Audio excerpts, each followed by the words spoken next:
Bon dia a tothom. Doncs comencem l'última sessió del matí, que jo crec que és la sessió perfecta per fer de pont de tot el que hem escoltat fins ara i el que es treballarà a la tarda des d'un punt de vista molt més pràctic.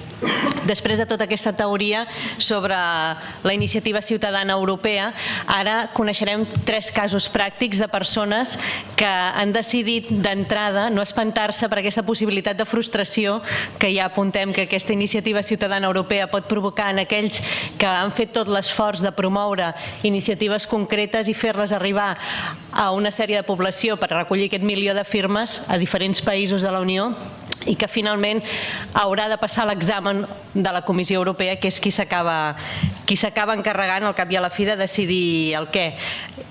Deia un vicepresident del Parlament Europeu el dia que es presentava la iniciativa, l'1 d'abril, que s'havia creat una nova esfera pública europea. És veritat que posem a la ciutadania de protagonista, és veritat que, com moltes vegades li passa a la Unió Europea, cada cop que té una gran idea després s'espanta de les conseqüències de la seva gran idea i comença a limitar-la.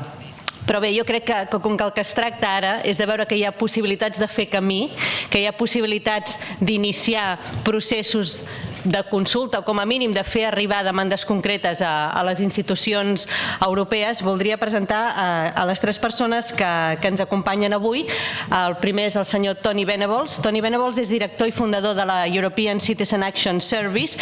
És una associació sense ànim de lucre, és independent tant de partits polítics com de les institucions europees i el seu objectiu és ajudar a ONGs i a particulars també, que probablement tenen un camí més difícil en tot aquest recorregut, a obrir-se camí, a fer sentir la seva veu, a trobar finançament comunitari moltes vegades, a fer lobby, perquè el lobby també pot ser positiu, la gent que viu a Brussel·les ho sap, això no tot el lobby és negatiu, i com defensar els drets de la ciutadania europea en aquest marc institucional que hi ha a Brussel·les. Tony Venables es va graduar a la Universitat de Cambridge el 1966, ha treballat al Consell d'Europa i al Secretariat del Consell de Ministres de la Unió i en la seva llarga experiència europea ha treballat sobretot en l'àrea dels drets dels ciutadans, de la protecció dels consumidors i de la lliure circulació de persones. També ens acompanya Fernando Antón Pérez, que és representant de la European Federation of Public Service Unions.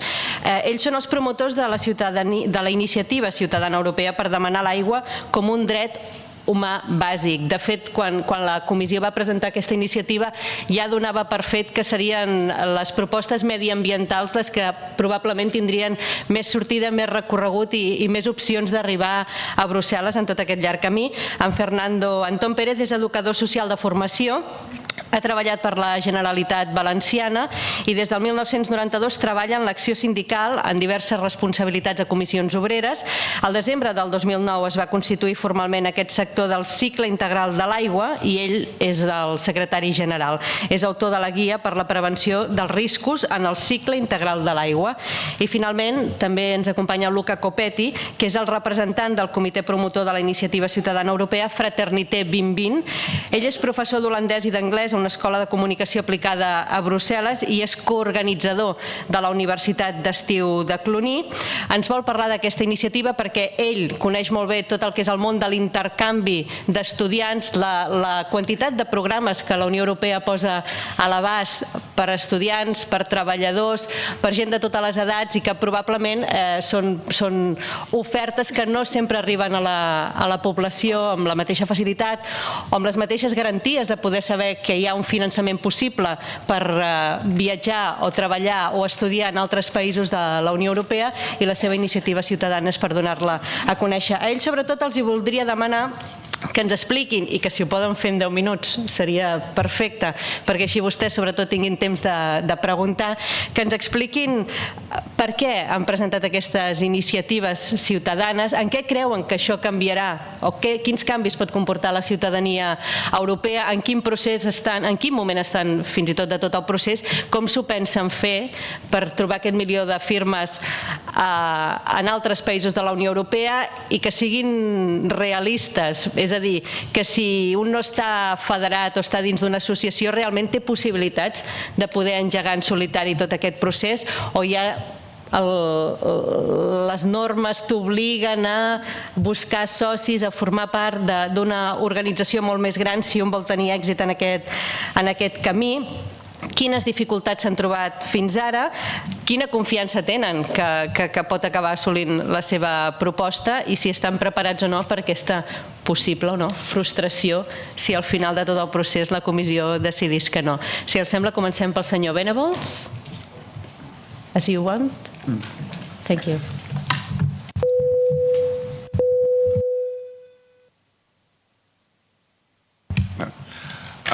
Thank you very much. It's a real pleasure and an honor to be here.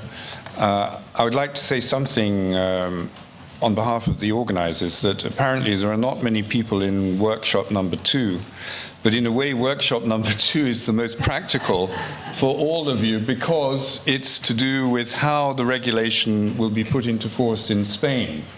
And that's really what you need to think about. It's fine to think about all this European rhetoric, but delivering the signatures in Spain will be the subject of workshop number 2. That's my first point as Tony Venables, not related to Terry Venables, who is the trainer of Barca, but I'm trying to come here as a trainer to see if you could still be a leading team in this rather different area, less commercial area, let's hope, of citizens' initiatives. And it's hard because you've got a very valuable connection to your own initiatives, so you have the experience. Previous panels have very well described the process. There are an awful lot of guides out there, like this one. Then there's a commission guide, which is a bit colorless and technical. Then there's a green guide. There's another guide there. So as an organizer of an ECI, you know all the step-by-step stuff, and as trainer of this team, I don't need to go through all the steps. I want to really answer to 3 questions. The first is, should we be, obviously we mustn't be over-optimistic, but are there grounds for some optimism? That's my first question. My second question is that I think we need to be much more forensic about the legal issues. And the third question is, what about the revision of the regulation in 2015, because that hasn't been mentioned. Now, on the first point, grounds for optimism, I think there's a very strong political ground, and that is that at a time precisely when the gap between the EU and the citizen is so large, what would be the political sense for the European Commission to turn down a sensible initiative coming from 1 million people when it's from citizens, 1 million citizens, when it's surrounded by all these lobbies, interest groups, and when more and more the agenda is being set by the governments? So politically, it would make sense for the Commission to accept the initiatives it feels it can accept. And there would be an additional reason for doing that, and that is that the legislative process, a lot of people have gone back over the past, but no one has so far mentioned the fact that there was a really good alliance between civil society and the EU institutions in the run-up to the adoption of this legislation, a good consultative process on the basis of the Commission Green Paper. And then in the European Parliament, there were 2 committees involved, one for constitutional affairs, one for petitions. There were no less than 4 rapporteurs from the main political groups, which in turn, each political group held its own public hearing. The Spanish presidency pushed very hard for the adoption of this, followed by the Belgian presidency. So it was a high-profile legislative process into which a lot of people have invested learning, time, support. So that is, in a way, a kind of guarantee that although the Commission is not forced to act, it is under a lot of pressure to do so, and that we can get support in the European Parliament. I would see, for example, this hearing in the European Parliament as a lot more than just a symbolic process. That's a real opportunity for the Citizens Committee to make their case. Of course, the Commission, as usual, will have to test whether a demand from 1 million people is in the general European public interest with consultation processes, impact assessments, etc. My second point is on the legal issues, and there I'm handicapped by the fact I'm not a lawyer myself, but we're providing a lot of advice to initiators of citizens' initiatives. And I think the first thing is that the door is relatively open. We know that 10 initiatives were presented on 1st of April. We don't have the complete details of those. 2 are going to be presented right now, which is very exciting. They're the first in the history of the European Union. But the regulation is fairly clear, I would have thought. It says that only if an initiative is manifestly outside the competence of the Commission, frivolous or abusive or against the values of the Union, will it be rejected. So we interpret that as meaning that the door is relatively open. It would be surprising if we saw many initiatives rejected at this stage, but then you have just a year to collect 1 million signatures without knowing what the final decision of the Commission will be on political and legal grounds. And it's there that we need to be much more forensic, because the issues are not so much about compliance with the regulation as such. These are important technical things will be dealt with in workshop number 2 of compliance with the regulation. It's compliance with the treaties. That's the huge issue here. It's the compliance with the treaties. And as some of you know, in the Lisbon Treaty, there is a sort of definition of hierarchy of competence. There's exclusive competence, things like the euro, which we read about from time to time, shared competence, and then supplementary competence. But this is only a very rough guide. And it's not that easy, and we're doing a lot of work with different groups of lawyers on whether the choice of the legal basis is actually the right one. And there is a certain tension, I would say, between civil society. We have certain ideals for Europe, and a treaty which opens usually a very narrow door to what is delegated by the member states for the Union to do. So, for example, if you take water, is water just a commodity? Is it something we have to see only in the context of environmental protection? Of course, then there's no problem. There's lots of environmental law. But no, water is more than that. It's a fundamental right. So we need to look at other articles in the treaty. There's an article on services of general economic interest, which has never been tested before. So, okay, let's go for that.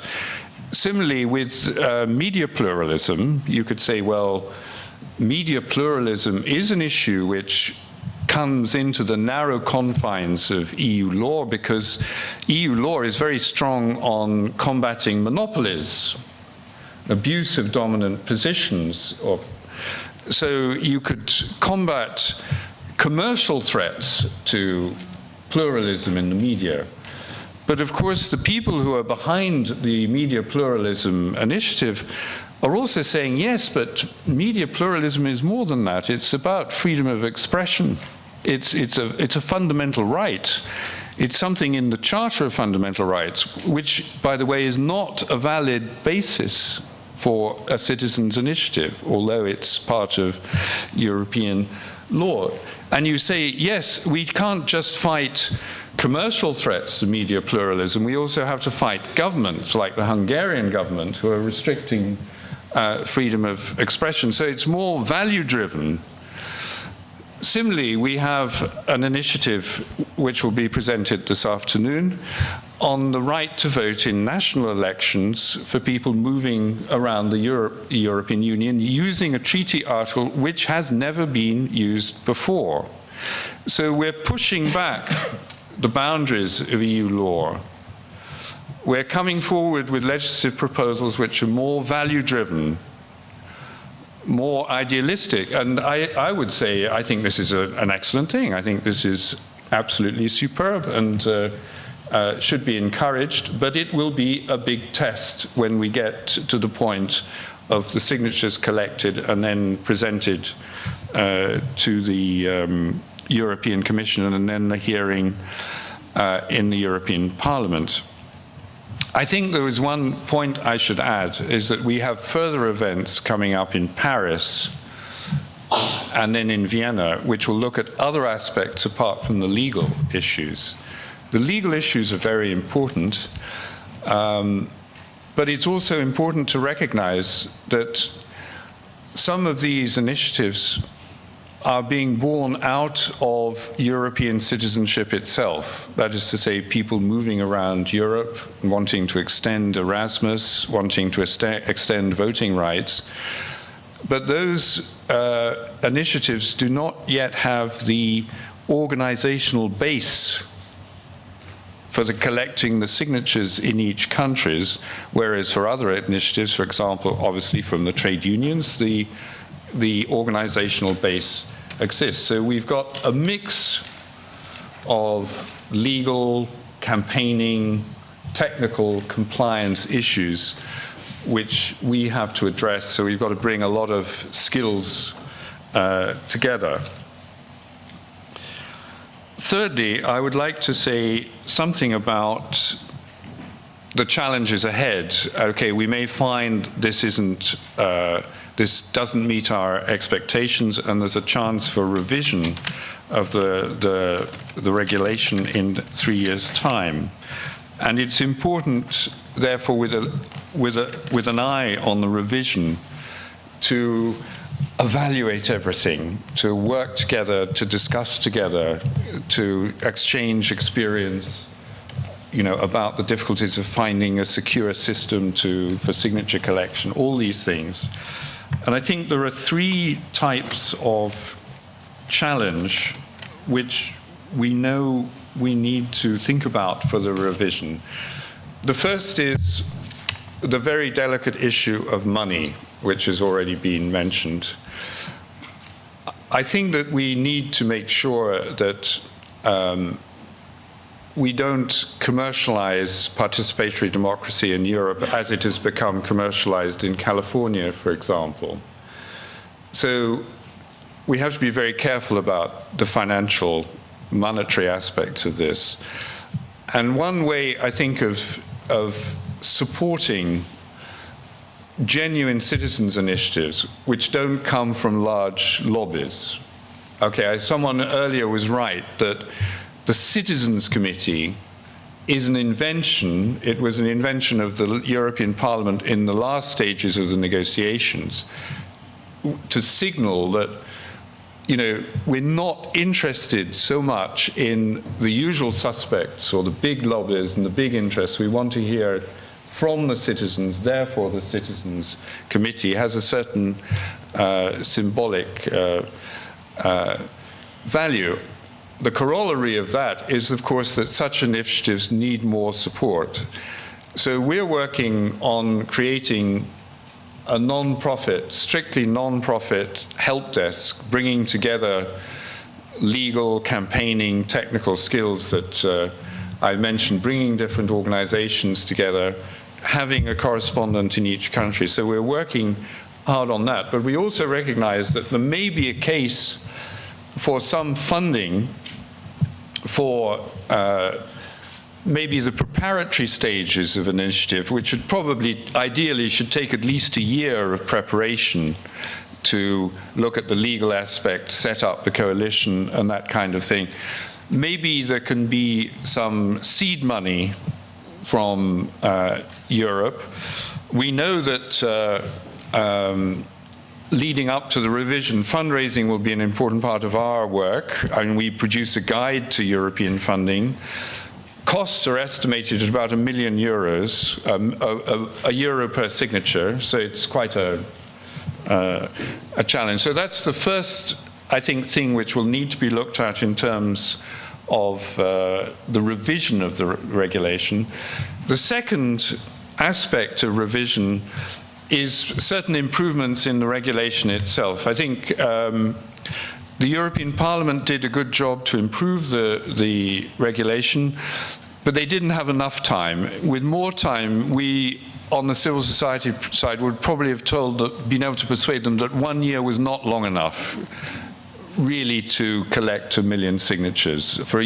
Most of us who've done European campaigns reckon that 18 months to 2 years would be much more reasonable, because this high pressure comes from 1 year. And there are also simplifications that could be done. This isn't direct democracy, as people were saying, so maybe the signature collection doesn't have to be quite so formalistic as some of the member states want. It's not necessary to check every signature. It's not necessary, perhaps, to ask for ID numbers or to go so much into people's personal lives that you then have to have very sophisticated data protection systems, and the more sophisticated the data protection, the less interesting it is to collect the signatures, because you can't reuse them for other purposes. So there may be some further cutting back of the requirements in the regulation. I suppose if we see that in reality there are not too many problems with how it is running, that still has to be proven, because many member states have yet to set up the machinery for handling this new European right. The third thing I think will come up in the revision, and it's certainly on our agenda right now, and that of every conference. You see on our website, we did a conference in March, there was another one in March, both said, who knows about this right? You go out in the park here, who knows about it? No one knows about it. This is going to make it very difficult to collect the signatures. And so there must be, at some point, with the year of the citizen next year, and then the run-up to the European elections in 2014, there must be a very strong signal that the European Commission, the other European institutions, and the national governments, regional governments, others, must really launch a big public information campaign. There's a huge set of guides for organizers, but there's actually very little simple mass media effort to reach the general public and the citizens out there. But thank you very much, and it's been a great honor to be here in the Parliament, which shows that there isn't really any conflict between participatory and representative democracy.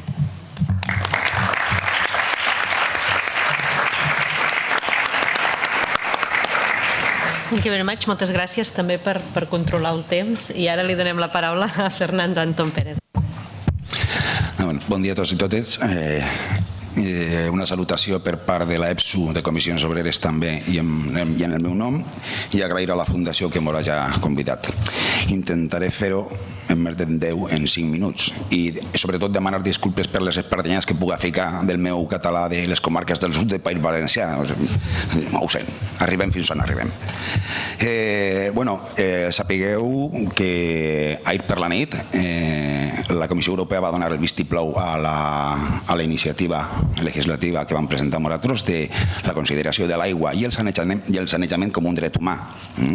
Ahir per la nit va ser publicat i a partir d'ara en aquesta pàgina web que teniu que posa Right to Water és on ja podreu adreçar-vos tots i totes per a demanar ja el que seria la signatura, no pas signar, sinó el procés que seria de demanar la signatura, us tornarien a vosaltres i ja podríeu signar.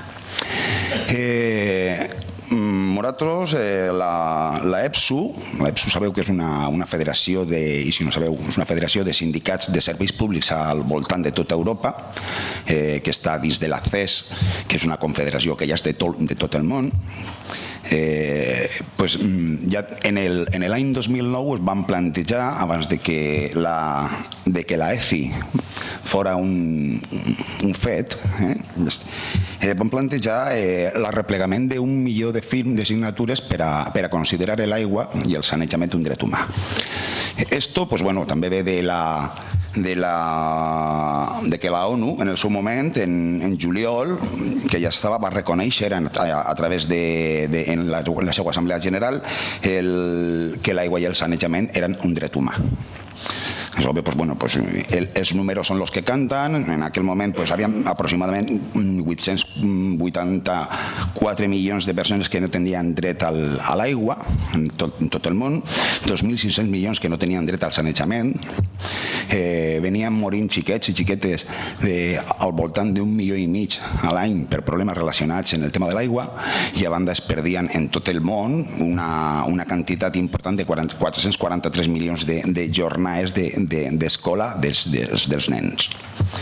Evidentment, mai no podia fer uns tancats, no podia tancar els ulls ni donar l'esquena a aquest problema. I dins dels objectius del desenvolupament del mil·lenni van plantejar que per al 2015 es fer una reducció a la meitat de tota aquesta situació. En aquest context vaig a votar moltes coses perquè participen tots. La EPSU van plantejar el dur cap endavant con esta iniciativa legislativa. Tot això, com diguem nosaltres dins del sindicat, cal un gran treball de preparació abans d'arribar a presentar. El que nosaltres diguem un treball de fontaneria. Nosaltres obrim l'aixeta i surt l'aigua, però l'aigua perquè surta de l'aixeta ha de tindre molts recorreguts. Doncs això és el mateix.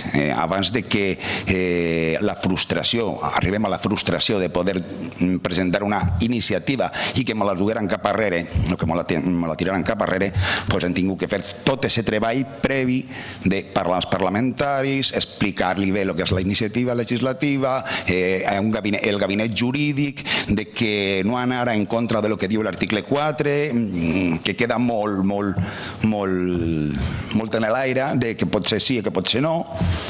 I després de tot això, el recolzament de la ONU en la situació com ens encontrem, i que en Europa, no ens enganyem, que nosaltres sí, obrim, però en tota Europa, o en l'Europa de los 27, n'hi ha un 2% que encara, en global, que encara no té dret a accés a l'aigua potable, ni al sanejament.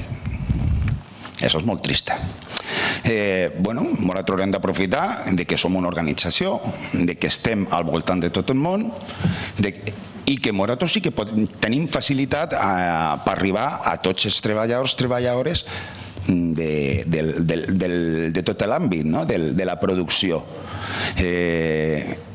I creguem que podem arribar i podem fer-ho prou bé. Què és el que volem en aquesta iniciativa? Vist el marco, el que volem en aquesta iniciativa vaig anomenar 4 cosetes i després us contaré els problemes que ens hem trobat. Volem la garantia d'uns serveis d'aigua i de sanejament per a tots els ciutadans d'Europa. Insistís, en el global n'hi ha un 2% i més d'un 2%. Si no vull ficar el dit a la ferida dels països que realment n'hi ha més del 50% que no tenen dret al sanejament i solament un 70% el dret de l'accés a l'aigua de l'Europa actual.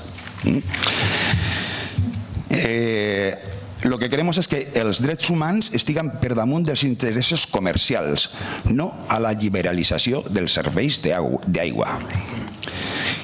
i l'accés universal a l'aigua i al sanejament. L'accés universal. A banda d'estar en totes aquestes històries, vam participar activament en el Foro Mundial de l'Aigua i en el Foro Alternatiu Mundial de l'Aigua. El Foro Mundial de l'Aigua és un foro comercial. Cosa curiosa, se vendían los bidones para arrossegar els bidons perquè no tinguin que dur-lo en el cap, perquè no es faci mal al coll, per apropar l'aigua a les poblacions, coses kafkianes. I el que volem és també que dins de la Unió Europea contribuïsca en els seus objectius de creixement també a la resta de països, continents, estats, al fi i a la postre població, que no tenen les mateixes condicions com nosaltres. I nostra proposta a la Comissió Europea per a la implantació del dret humà de l'aigua i sanejament és, primer, incluir el dret a l'aigua, el dret humà a l'aigua i sanejament en totes les comunicacions relatives a l'aigua i sanejament. O sigui, que vinga com a dret humà. Garantir els serveis d'aigua segura i saludable per a totes les persones que n'hi ha a la Unió Europea, que no ho tenim. Una cosa és que n'hi ha manca d'accés i una altra història està que l'accés arriba en condicions en molts puestos i en molts països molt desagradables, molt ruïnes. Tercer, renunciar a la comercialització d'aquests serveis d'aigües mediante su exclusió de les normes de mercat interior. ¿Esto qué es? ¿Un bé d'interès econòmic general o és un bé d'interès general? Tendrem que aclarir-ho. I tot això se pot fer a través d'un compromís en la Comissió Europea de no liberalizar los servicios de agua y sanejament, de no incorporar los serveis de agua y sanejament a los acuerdos comerciales, de promoure la col·laboració público-pública, de trasladar totes les polítiques d'aigua i afines de la Unió Europea al principi de que l'aigua no és un bé comercial, perquè allò està recollit dins de la directiva marco de l'aigua, o sigui que no estem inventant res. De posar en marxa programes d'ajuda a les persones que no puguen pagar els rebuts de l'aigua, con el fi d'evitar la suspensió dels serveis als ciutadans. Esto en l'estat espanyol sí que passa. Si no pagues el primer rebut, bueno, te poden tallar l'aigua, però al segon ja te tallen l'aigua. Tu ja no tens dret a l'aigua. I per tornar a enganxar has de pagar el que no has pagat i una altra nova, que empitjora encara, no? I no n'hi ha ningú recolzament per part dels poders públics, al contrari que la resta d'Europa o de molts països d'Europa, de que quan tu no arribes al mínim vital, i el mínim vital està tarifat o bé per el tema dels ingressos en funció de l'energia o n'hi ha alguns paràmetres per ahí, pues, hòstia, que algú se faci càrrec, no?, d'estos temes. Aquí, almenys en l'estat espanyol, no ho tenim. Garantir la total transparència i divulgació en matèria de contratos de los operadores privats de l'aigua. Tot això, eso y el secreto de la Coca-Cola, yo creo que la fórmula Coca-Cola son las dos cosas que estén más amagadas, ¿no? Lo que ha d'oferir cada empresa y para dur-se el gran negoci de l'aigua y lo de la Coca-Cola, bueno, a banda. Y luego promoure la participació ciutadana de conformitat con la directiva marco de l'aigua. Tot això s'ho pot fer a la Unió Europea mitjançant la iniciativa. Després, augmentar l'accés de l'aigua i el sanejament en el món, com dèiem abans, promoure la col·laboració público-pública, codificar el control públic de l'aigua i els recursos hídricos que n'hi ha. Bueno, i uns quantos més, no vull allargar-me. Així a l'estat espanyol, Comissions Obreres, juntament amb l'UGT, estem duent este projecte cap endavant, ja fa molt de temps que estem treballant-lo, i a banda estem treballant en la societat civil, en la resta de grups de la societat civil. En aquest cas en AEOPAS, que és l'Associació d'Operadors Públics d'Aigua i Sanejament, Ingenieros Sin Fronteras, Ecologistas en Acción, Nueva Cultura del Agua, plataformes antiprivatització del canal d'Isabel II, etcètera, etcètera, etcètera. Això és el que hem plantejat. Fins ahir no teníem clar què és el que passaria, què és el que se deixaria passar. Ahir per la nit ens van donar ja l'alegria, almenys de saber que podem tirar cap endavant en aquesta iniciativa. No anem a frustrar-nos en cas que ens digueren després de tota aquesta història, perquè estem acostumats a ser el puig-in-vol de moltes coses. Igual, seria una altra més.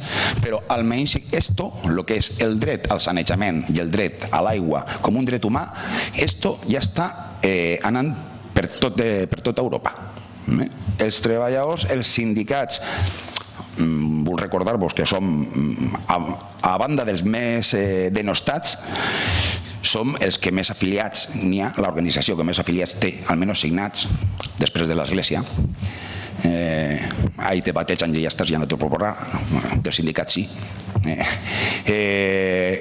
Els que més legitimitat tenim, perquè tenim una participació en les eleccions superior al 84%, o sigui que tenim nombre de treballadors i treballadores i de persones, tenim legitimitat, tenim accés i en allò estem. I ara ens trobem en los problemes burocràticos que n'hi ha cada volta que comença una cosa nova. Eso, y digo, ostras, tú, en Europa se fa lo mateix que en la resta dels puestos. Primero legislas y luego anem a veure com posem esto en marxa, que la cosa ja està complicada, sense anar més lluny la llei de dependència. Ara ens trobem en els primers problemes que n'hi ha, els reals, no? Que necessitem una certificació de la pàgina que ha de fer la Comissió Europea, però és que n'hi ha 3 funcionaris que s'encarreguen d'allò i no donen abast. És que n'hi ha una quantitat que tu has de posar al principi, són 100.000 euros, i resulta que la certificació d'esa pàgina web ens va costar més de la meitat de lo que es va posar ahí. Que s'ha produït el registre sense la certificació de la pàgina web. Perquè com n'hi ha 2 mesos des que presentes la iniciativa, que es va presentar l'1 d'abril, quan acabe baix ja s'ha acabat el tema, o dius que sí o dius que no. S'aprofita una mica igual el tema de que estem al voltant del dia d'Europa, que va ser el dia 8, el dia 8 crec que va ser quan van comunicar la de Fraternité 2020, l'han donat el vistiplou després, però aquests són els primers problemes que tenim, i ja després, conforme vinguen els problemes, ja anirem capejant i solucionant i ja veurem què podem fer en tota aquesta història. I res més.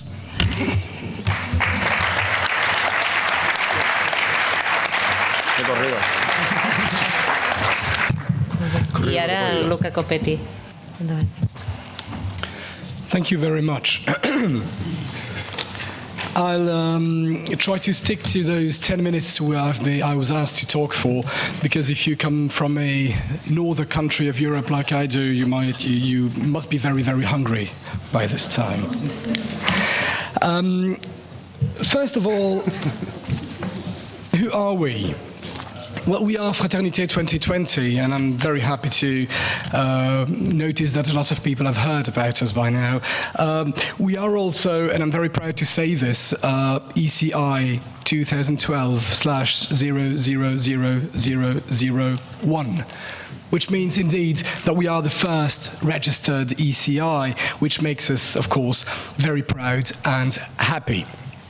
I'd also like to say that we're amateurs.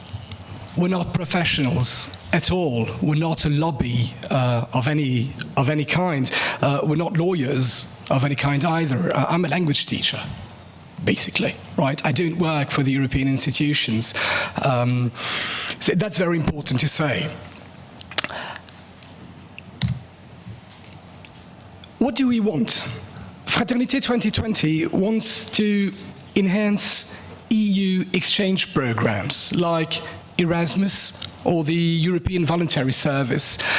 Everybody knows about Erasmus, but we do not want to limit ourselves to Erasmus. When we talk about exchange programs, it also means Leonardo, for example, Grundtvig, Comenius, any actually EU exchange program. This is the first thing.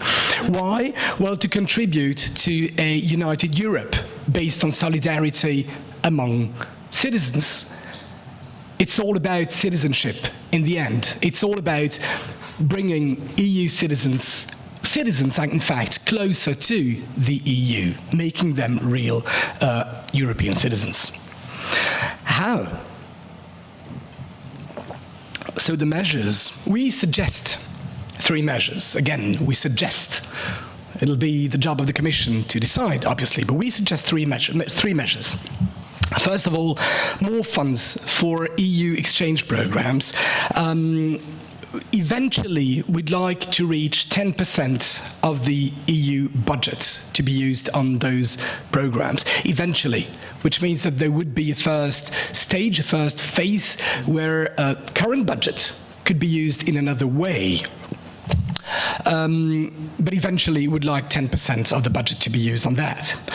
Number two, these programs shall develop more skills on part of the participants. For example, by offering language classes, which would make them more attractive. But not only, we're also thinking about lifelong learning. Why not, after working for 10, 15, 20 years, travel abroad to another EU country and in fact learn more about your own job instead of staying in the place where you've always lived. Number three,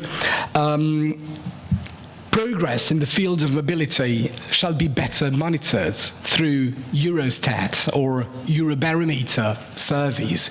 Let me point out that this point number three must be in fact a precondition for promoting geographic mobility. The question we should ask ourselves is what is the national or regional demand for different professions. Let's identify matching problems in different regions in Europe. All right, so let's be professional in a way. A number of good reasons for supporting Fraternité 2020. There are obviously economic advantages. We believe that Fraternité 2020 would and will boost growth, bring down unemployment, especially youth unemployment, as young people become more mobile.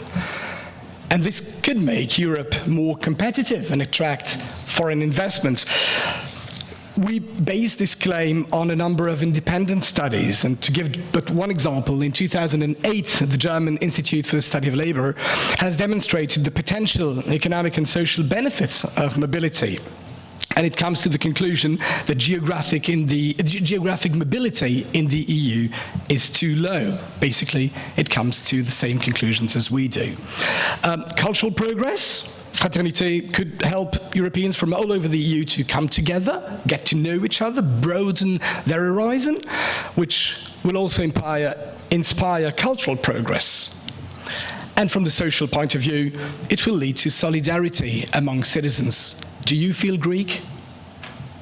Is it difficult to feel Greek? Or is it us and them?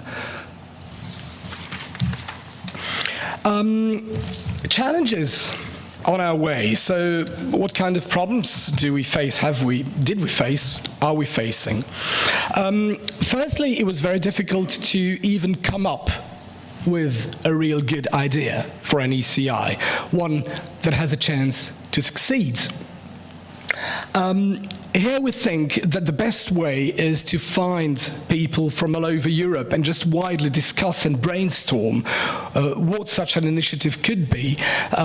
It might sound naive, but we did this through Skype and Facebook. As simple as that. 7 degrees of separation. I know 7 people who know 7 people who know 7 people. That's it. That's how we got to, so far, 1,800 likes on Facebook, which is nothing compared to the 1 million signatures, but still it's the beginning. So the next thing you need is a homepage so that you can prove to the outside world that your initiative exists.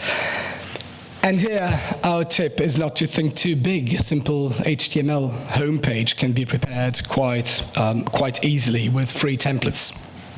That's what we have done, at least. When you've got the idea and the homepage, the question arises on how to let people know that you exist.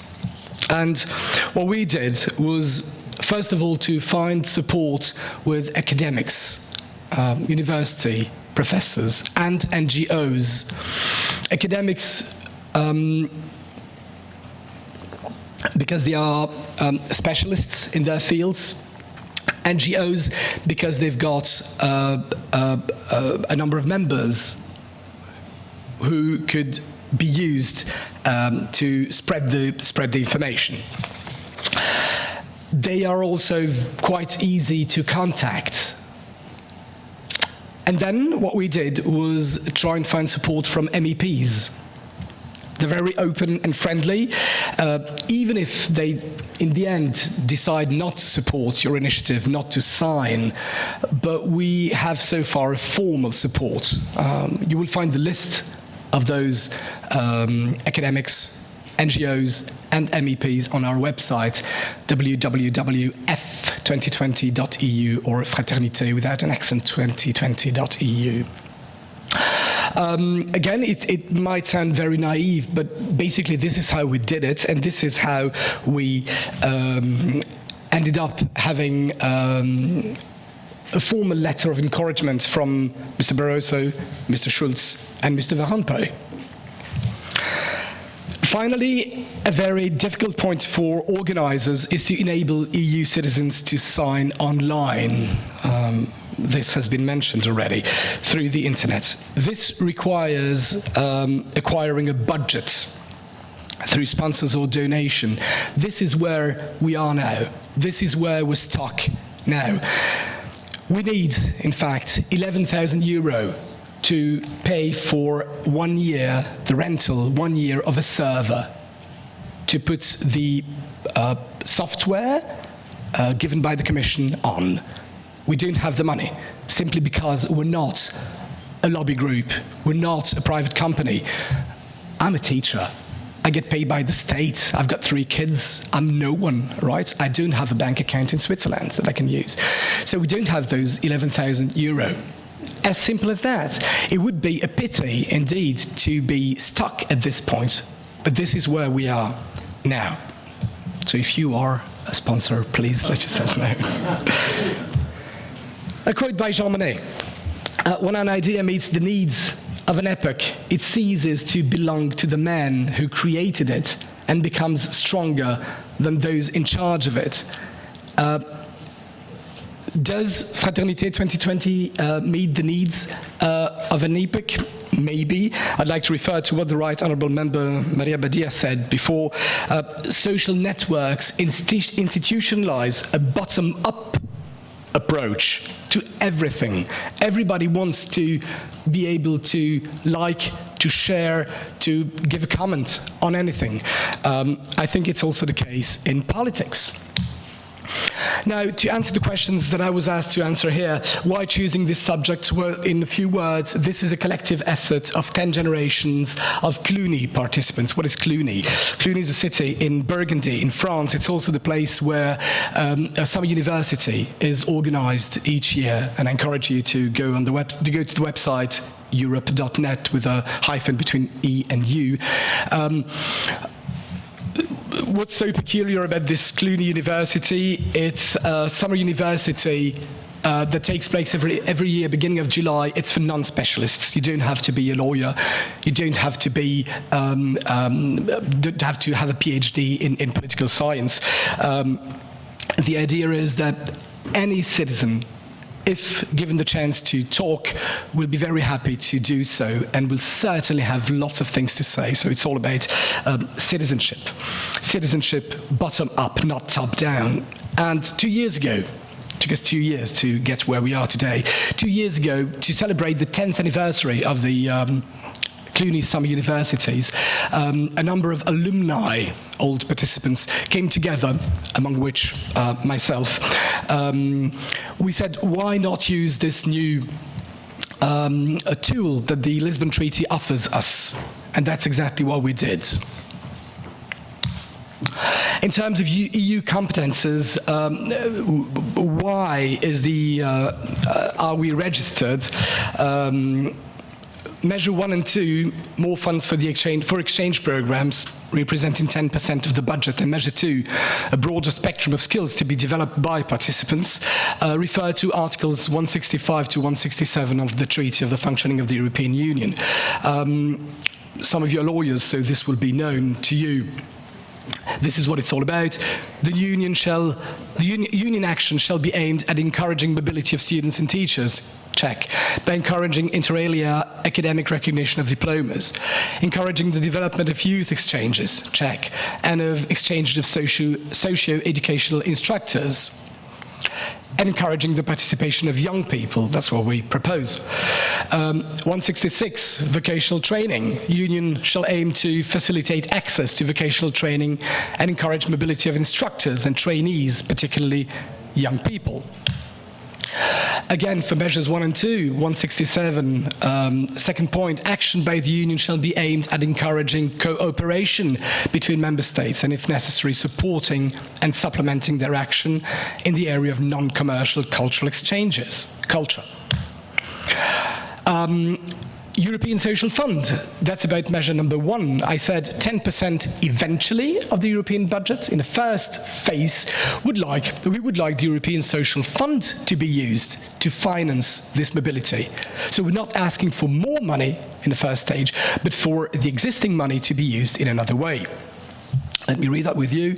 In order to improve employment opportunities for workers in the internal market and to contribute thereby to raising the standard of living, a European Social Fund is hereby established, shall aim to render the employment of workers easier and to increase their geographical and occupational mobility within the Union. So existing funds to be used more consistently. Measure 3. Better monitoring of progress in the field of European mobility, and we refer here to Articles 337 and 338. The Commission may collect any information and carry out any checks required for the performance of the task entrusted to it. The Parliament and the Council shall adopt measures for the production of statistics where necessary for the performance of the activities of the Union. So you see, we did this by the book. This is probably the reason why we were eligible. Now, the opportunities of the ECI to European citizenship, we've got 2 options. I don't know. It'll either be a success or a failure. If it's a success, people will realize that they can actually influence European decision-making. If it's a failure, there's a risk of a bigger gap between the EU and its citizens. It's the words first transnational instrument of direct democracy would thus be empty words. Difficulties, unknowns that may hinder our aims. We haven't had so many problems so far, except the implementation of the online collection system. I mentioned it. We didn't get much support from the Commission on this, and I point on this because from the rest, the services of Commissioner Šefčovič have been great.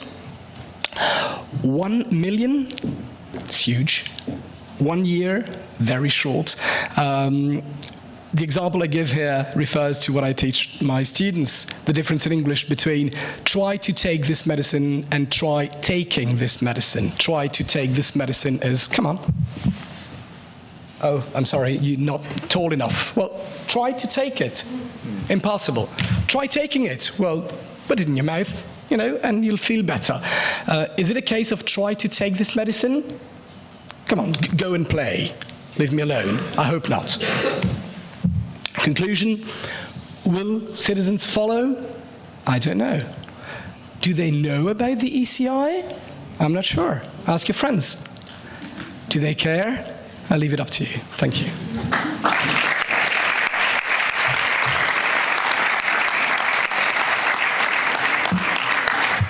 Aquesta era l'hora que ja estava prevista que havíem de plegar, però no deixarem passar l'oportunitat de plantejar algunes preguntes, o sigui que ja els dono a vostès ara el torn de preguntes. Farem com abans, n'ajuntem algunes si volen i després busquem una resposta conjunta de tots els ponents.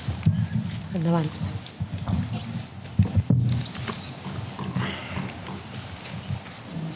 Tothom té tanta gana? Més que una pregunta és donar-los molts ànims tant en Luca com en Lorenzo que tirin endavant i que tinguin ganes, força i endavant. Que encara que això, com s'ha dit abans, pugui ser un cas de maquillatge, que sigui simbòlic o que inclús unes persones no electes puguin tirar avall la feina d'un any, encara que hi hagi tot aquest risc, és una gran oportunitat un cop hi ha una porta oberta i els ciutadans tenim que aprofitar-la perquè no la puguin tornar a tancar. Jo també soc membre d'una associació que aquí a Catalunya ha promogut una iniciativa, la vam presentar el dia 1, estem esperant que ens diguin si sí o si no, encara no, vosaltres teniu més sort, ja tenim una solució, nosaltres encara no, però també tenim aquesta idea. S'ha obert una porta, tenim que aprofitar-la, no tenim que deixar que es tanqui i encara que és poc agosarada, si l'aprofitem no tindrà més remei que ampliar les facultats o donar-la o utilitzar-la molt més. Gràcies.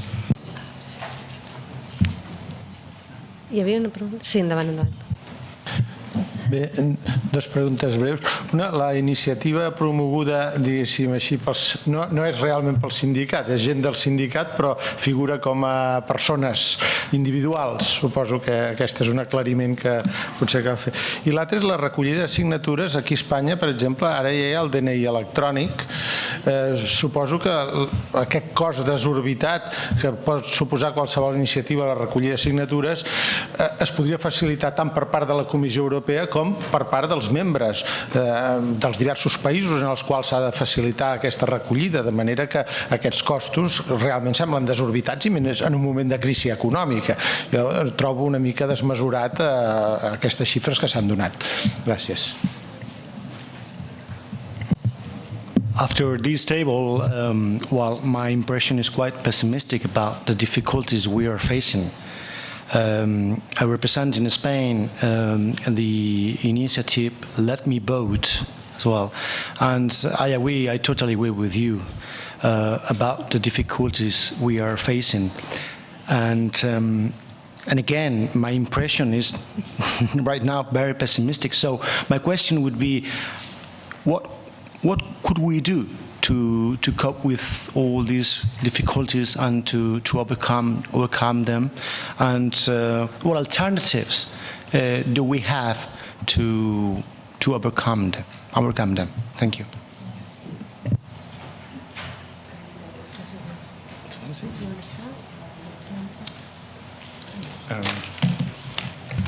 I think on the first question, it's a bit mysterious why the Commission provided the free software, but not software which is immediately operational. And they are thinking about this. We're trying to press them into that. And also, we know that the member states, the officials responsible in the member states, are beginning to form a network to exchange about problems, etc. And we must have our own shadow network to see what's happening. So, you know, again, it's about exchanging information, collecting evidence, and relaying it all the time, and keep pushing. And I'm not so worried about those problems. I'm more worried about your question. And I think the fact is that you just have to go, and here, you know, I speak like my namesake, because you can't just go on being amateur. You're going to have to become professional. And that's a question of fundraising, of getting the support of at least some powerful groups which are capable of signature, you know, collecting a lot of signatures. And yeah, I mean, we need to talk about it, and we need to support you and find solutions, but it is a huge challenge, and I'm glad that everyone here recognizes it, because I was told by someone in the Commission that I ran into someone in the Commission by accident who said, "Oh, well, it's not, you know, you just use the social media and you can collect 1 million signatures in a month." At least here we recognize that it's not that simple at all.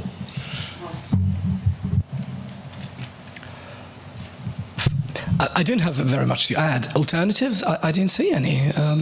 Again, I'm not a specialist, so but I don't think the regulation can be changed. I don't think so we're basically stuck with what we have. Maybe if this thing goes on, maybe in 5 years' time or 10 years' time, things would run more smoothly. I doubt it, but wait and see. We're the first ones. We might be the losers in this, but at least we gave it a try. That's good for citizenship. Bé, jo, con el tema evidentment, la EPSU no, a més no pot ser, perquè han de ser persones individuals. Nosaltres som els sponsors, no? A més, esto és com tots, feta la llei, feta la trampa, com que n'hi ha que fer-ho, de baix cap a dalt o de dalt cap a baix. Pues bueno, pues en aquest moment ha tingut que ser al revés, no? I ahí està. Hem començat així, des de luego no esperem caure en cap tipus de derrota, i si caiguem serà derrota tras derrota fins a la victòria final i continuarem, no passa res.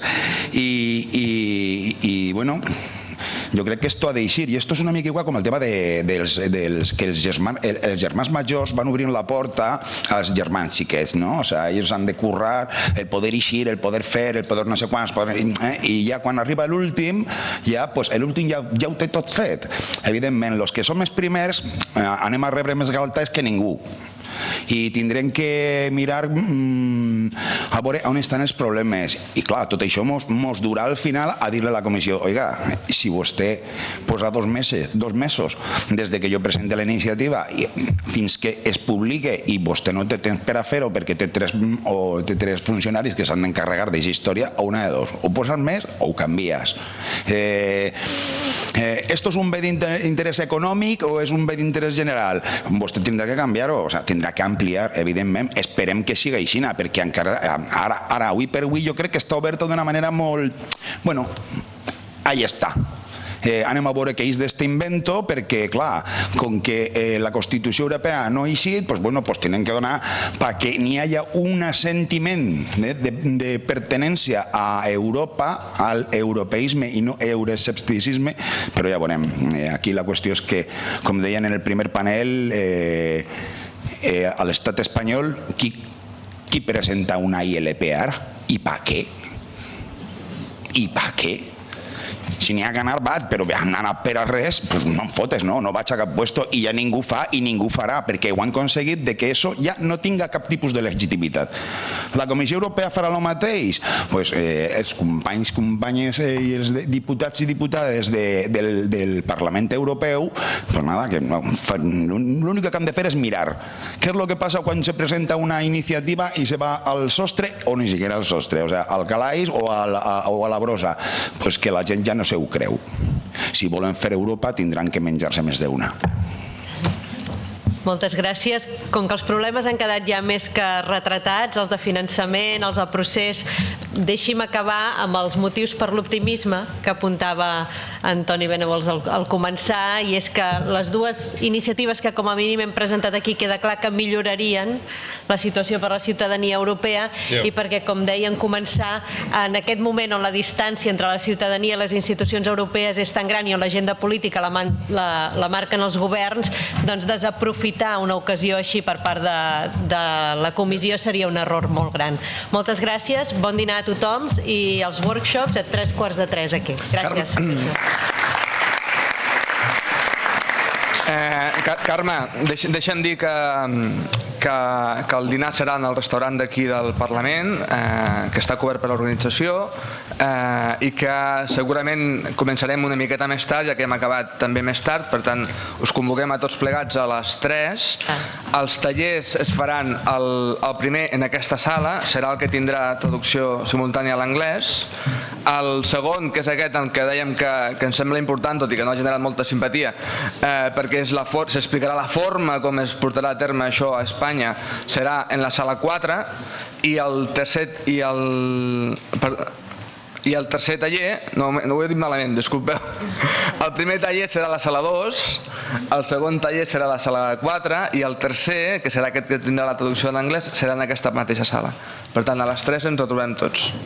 Moltes gràcies.